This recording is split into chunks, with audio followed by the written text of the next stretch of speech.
les services de sécurité, dans l'exécution de leur mission, ont interpellé 79 individus pour des faits constitutifs des infractions suivantes. Incendie volontaire et destruction des urnes, détention de cocktails Molotov, distribution de tracts et t-shirts portant des inscriptions incitant à la haine et au soulèvement populaire et menaces à l'aide d'armes blanches. Au regard de ces faits, les auteurs, co-auteurs et ou complices sont fichés par les services techniques de la police nationale. En outre, ils seront mis à la disposition de la justice. La police nationale profite de cette occasion pour exprimer sa gratitude à la population pour son sens élevé du patriotisme, ayant permis aux services de sécurité d'accomplir sereinement leur mission.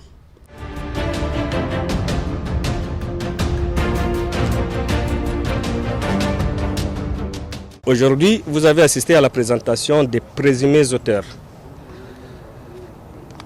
de différentes infractions, notamment destruction des biens, détention illicite d'armes à feu, dans le respect des règles conduisant un procès équitable, notamment la présomption d'innocence.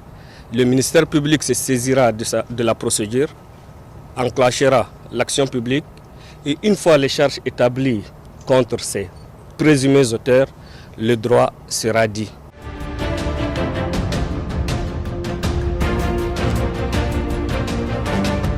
La mission nationale d'observation électorale de la coordination des associations de la société civile et de défense des droits de l'homme, CACIDO, a procédé à l'observation de l'élection présidentielle du 11 avril 2021, conformément à son accréditation numéro 138/CENI/2021, délivrée par la Commission électorale nationale indépendante.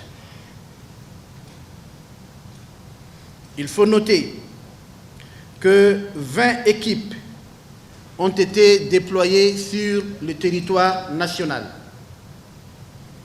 Environ 1000 observateurs électoraux formés ont été déployés pour la collecte des informations pertinentes ayant servi à une analyse objective des faits relatifs au déroulement de l'opération électorale. De cette mission nationale d'observation électorale,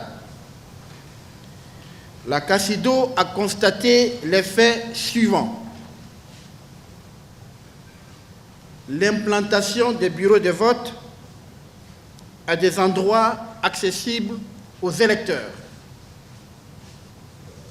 Un bon dispositif du matériel électoral. Une forte présence des missions nationales et internationales d'observation électorale.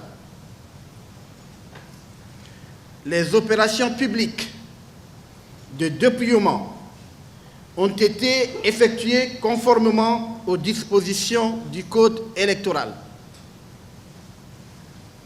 Une forte participation remarquée des femmes au scrutin. La mission a toutefois noté quelques dysfonctionnements essentiellement de nature technique et organisationnelle, notamment la présence dans les bureaux de vote des cartes d'électeurs non distribuées, la non mise à disposition des cartes d'électeurs à temps et en nombre, la non prise en compte des réclamations de certains électeurs relatives aux affichages des listes, la proximité des bureaux de vote et leur inégale répartition.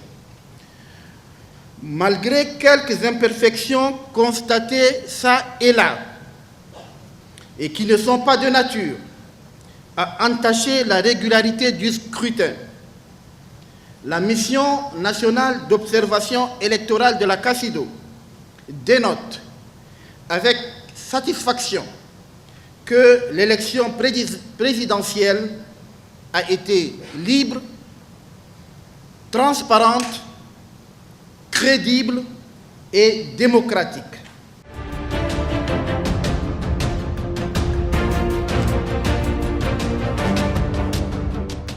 Dans l'optique de désenclaver les villes du Tchad, le gouvernement a entrepris il y a quelques années des travaux de bitumage des routes sur l'ensemble du territoire national. C'est dans ce sens que les travaux de construction du tronçon N'Djamena-Dourbali dans la province du Chari-Bagrimi ont été relancés le 10 avril dernier. Le coup d'envoi des activités a été donné à la place publique de Dourbali par le ministre des Infrastructures et des Transports, Ahmad Abakar Hadid, en présence de plusieurs autres membres du gouvernement ainsi que les autorités administratives et traditionnelles de la dite localité. Cette cérémonie est organisée pour marquer la reprise des travaux de construction de la route Gassi-Dourbali. Comme l'a dit le gouverneur, puis le DG des infrastructures de transport, longue de 92 km et 5 km de voirie urbaine dans la ville de Dourbali, soit un linéaire contractuel total de 97 km pour donc achever la route pour désenclaver les provinces, parce qu'on est déjà à 11 provinces désenclavées sur 23. Il nous reste 60 km pour atteindre Massenia. Le bitumage de la route N'Djamena-Dourbali aujourd'hui est bientôt celui de la route Dourbali-Massenia, avec aussi 5 km de voirie urbaine. Et Dourbali-Bili, Gama, Tchawai, dont les études ont démarré. La route Gelendeng, Mogo, Kouno, Ngere, Sar, dont le financement est sur le point d'être bouclé. Et les études pour la construction du pont du Chari en phase de termes de référence vont structurer la province du Chari-Bagrimi. Le Chari-Bagrimi qui est au port de la capitale sera davantage intégré au réseau routier national. La proximité naturelle avec N'Djamena et cette connectivité permanente faciliteront à la population l'accès aux services socio-économiques. Cela permettra également de mettre en valeur le potentiel pastoral, agricole et touristique de la province.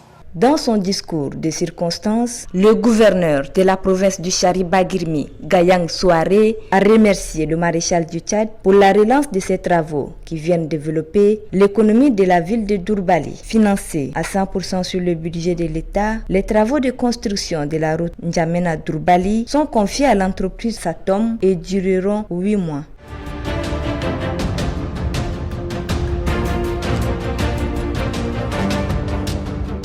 Les bousculades que vous voyez sur ces images sont celles du marché à 1000 dans la commune du 4e arrondissement de N'Djamena. Les fidèles musulmans feront leur entrée à partir de demain dans le mois saint du Ramadan. Le jeûne, un des 5 piliers de l'islam, fait partie intégrante de ces mois du Ramadan. Ici dans ce marché, réputé pour son ravitaillement en produits alimentaires. Mohamed Haroun, la cinquantaine révolue tient son fonds de commerce depuis 6 mois et vend de divers produits alimentaires. Oui, c'est un peu augmenté. Les 50 kilos, c'est à 21 000. Bon, l'huile aussi, c'est un peu augmenté. Bon, il y a des 20 litres. Les 20 litres, ça augmente de 500 francs. Avant, c'est à 20 000. Maintenant, c'est à 21 000. Bon, avant, le SPH. Les SPH avant c'est à 14 500, maintenant ça augmente 500 francs. Maintenant c'est à 15 000. Le produit c'est ici au Tchad. Oui. Non, c'est pas le prix, le problème de la douane, c'est les arachides qui sont augmentés. Ces produits de première nécessité, trop consommés en temps de carême, ont vu leur prix grimper sur le marché du simple au double. De quoi susciter l'inquiétude des consommateurs. C'est les commerçants, ils sont toujours verrés. Donc ils sont pressés pour avoir beaucoup de l'argent. Ce n'est pas sérieux. Il faut que, même s'ils augmentent, ce n'est pas beaucoup. Mais c'est que nous on constate en tant que consommateurs, c'est trop. Ouais, il ne faut pas qu'ils font ça. Ce n'est pas sérieux. زحمة يعني شوية بس ما زي السنوات السابقة يعني الناس يعني بدأوا يشتروا أشياء من قبل Ce n'est pas la même chose que l'année précédente. C'est vrai qu'il y a des bousculades, mais ce n'est pas si saturé que ça. Il faut que les commerçants aident leurs clients avec les prix des marchandises afin qu'ils soient abordables et accessibles à tous. La Chambre de commerce, d'industrie, des mines, d'agriculture et de l'artisanat en collaboration avec le ministère en charge du commerce ont renouvelé le 3 avril dernier le concept juste prix. Et ce, dans l'objectif de réduire la cherté des vies au Tchad. Mais ce concept peine à faire l'unanimité chez les opérateurs économiques.